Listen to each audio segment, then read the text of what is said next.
আসসালামু আলাইকুম। কেমন আছেন বন্ধুরা? আশা করি অনেক ভালো আছেন। ইভাশা আইটি ফার্মের পক্ষ থেকে আপনাদের সবাইকে জানাই স্বাগতম। আমরা অ্যাডোবি ফটোশপ সিসি 2021 শেখার চেষ্টা করছি। আজকে আমরা যে অপশনটি শিখব সেটা হচ্ছে আমাদের একটা ছবিকে কিভাবে সাদা কালো করা যায়। হ্যাঁ, অনেক সময় আছে না যে আপনার ছবিটা ফুলি আছে কিন্তু ছবির পেছনের যে ব্যাকগ্রাউন্ডটা আছে ওইটা ব্ল্যাক অ্যান্ড হোয়াইট করা হয়। তাহলে এই অপশনটা আমরা একটা ক্লিকে কিভাবে সম্ভব সেটাই আজকে করার চেষ্টা করবো ইনশাল্লাহ। আরেকটা কথা সেটা হচ্ছে আমরা এই যে কালার আমরা ব্যাকগ্রাউন্ডটা যে আমরা ব্ল্যাক অ্যান্ড হোয়াইট করব,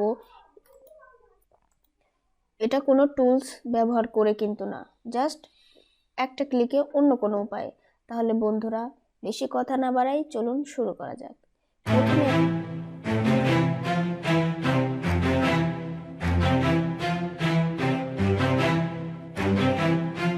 প্রথমে তাহলে আমরা একটা ছবি নিয়ে আসি। ফাইল, ওপেন করার পরে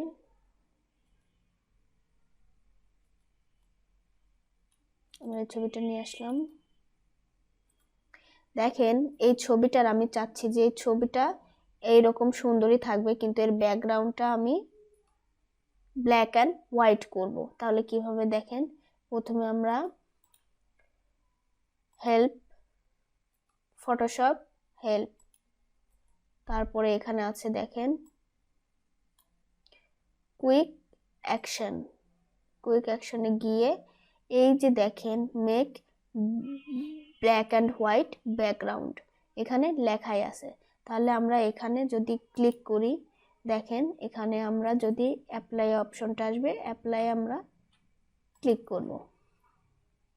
একটু সময় নেবে, সময় নেওয়ার পর দেখেন ছবিটা কিন্তু দেখেন ব্ল্যাক অ্যান্ড হোয়াইট কিন্তু হয়ে গেছে। আপনার যে মূল ছবিটা এটা কিন্তু অলরেডি আপনার কালারফুলি আছে, শুধু পিছনের ব্যাকগ্রাউন্ডটা কিন্তু ব্ল্যাক অ্যান্ড হোয়াইট হয়ে গেছে।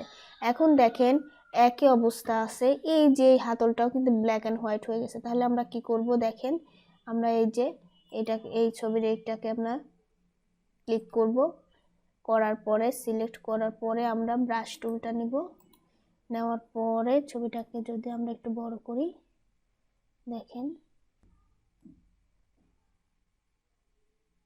এই যে দেখেন, দেখছেন এই যে ছবিটা কিন্তু এখন আপনার ব্ল্যাক অ্যান্ড হোয়াইট থেকে কিন্তু কালারফুলে চলে আসছে। যেহেতু আমাদের এই অংশটা কালারফুল হিসাবে ধরে নিয়েছে, তাহলে আমার অবশ্যই এই অংশটা যদি আমার ব্ল্যাক অ্যান্ড হোয়াইট থাকে তাহলে কিন্তু ভালো দেখা যাবে না, যার কারণে আমাকে এই অংশটাও হচ্ছে কালারফুল করে নিতে হবে। আর যদি আপনি চান যে না আমার এই অংশটুকু আমি কালারফুল রাখবো না, যেহেতু এই অংশটুকু ব্ল্যাক অ্যান্ড হোয়াইট করে দিয়েছে, তাহলে এই অংশটুকু করে আমি ব্ল্যাক অ্যান্ড হোয়াইটই করতে চাই, তাহলে কিভাবে করব দেখেন। ধরেন আমরা এখানে এই যে এই ব্যাকগ্রাউন্ড এই কালারটা আমরা এখানে এই যে উপরে নিয়ে নেব আর ফরগ্রাউন্ড কালারটা নিচে নিয়ে নেব। নেওয়ার পরে ধরেন আমার এই অংশটুকু আমার ব্ল্যাক অ্যান্ড হোয়াইট ছিল। হ্যাঁ, এটা আমি ধরেই নিলাম, এই যে এই অংশটুকু। তাহলে আমার এই অংশটুকু আমি চাচ্ছি না, তাহলে এই যে এই অংশটুকু আপনি কিন্তু এভাবে দেখেন, এই যে এই অংশটুকু আপনি বাদ দিতে পারেন। আপনি ইচ্ছা করলে এটুকু কালারফুলের ভিতরেও নিয়ে আসতে পারেন, আবার ইচ্ছা করলে এটুকু আপনি ব্ল্যাক অ্যান্ড হোয়াইটেও কিন্তু পরিণত করতে পারবেন।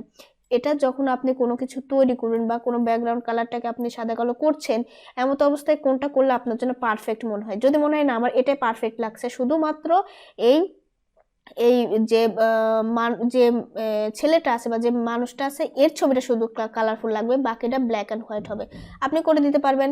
আর যদি মনে করেন না ও যেটার উপর বসে আছে বা এই অংশটা জুড়েই আমার কালারফুল লাগবে, সেটাও কিন্তু করা যাবে এই যে ব্রাশ টুলের মাধ্যমে। আর আপনার এই ব্যাকগ্রাউন্ড আর ফরগ্রাউন্ড কালারটা চেঞ্জ করার মাধ্যমে আপনি এটা কিন্তু করে দিতে পারবেন। আমি প্রিভিয়াস ক্লাসেও কিন্তু এটা বিস্তারিত আলোচনা করেছি। যদি আপনারা আমার প্রিভিয়াস ভিডিওগুলো না দেখে থাকেন বন্ধুরা, তাহলে বলবো অবশ্যই আমার ডিসক্রিপশন বক্সে লিংক দেওয়া আছে, ওখান থেকে আপনারা প্রিভিয়াস ভিডিওগুলো দেখে নেবেন। আর যদি আপনারা আমার এই চ্যানেলের নতুন হয়ে থাকেন তাহলে অবশ্যই সাবস্ক্রাইব করে দিবেন আমার চ্যানেলটাকে। তাহলে দেখেন এভাবে করা যাবে। এখন আমরা যেটা করতে চাচ্ছি, যদি মনে করি যে আমার এই কালারটা আমি আরেকটু ডিপলি বা আরেকটু আমি লাইট করতে চাই, তাহলে সেক্ষেত্রে দেখেন ব্ল্যাক অ্যান্ড হোয়াইট এখানে একটা অপশন আছে। আমরা এখানে মাউসের লেফট বাটনে ডাবল ক্লিক করব। এই যে দেখেন অনেক কালার কিন্তু এখানে চলে আসছে। এখন দেখেন এই কালারগুলা আপনি এখান থেকে কম বেশি এই যে দেখেন আপনার ছবিটা কিন্তু উজ্জ্বল হচ্ছে। এই যে পিছনের ছবিটা দেখেন আপনি, কালার এই যে দেখেন চেঞ্জ হচ্ছে কিন্তু পিছনে। হ্যাঁ, আপনি কিন্তু এখান থেকে চেঞ্জ করতে পারবেন। আবার এটা দেখেন ইয়েলো, এই যে দেখছেন, এটা কিন্তু আপনার ছবি চেঞ্জ করে দিচ্ছে। আপনি যেভাবে আপনার ইচ্ছা আপনি সেভাবে এটা এখান থেকে করে নিতে পারবেন।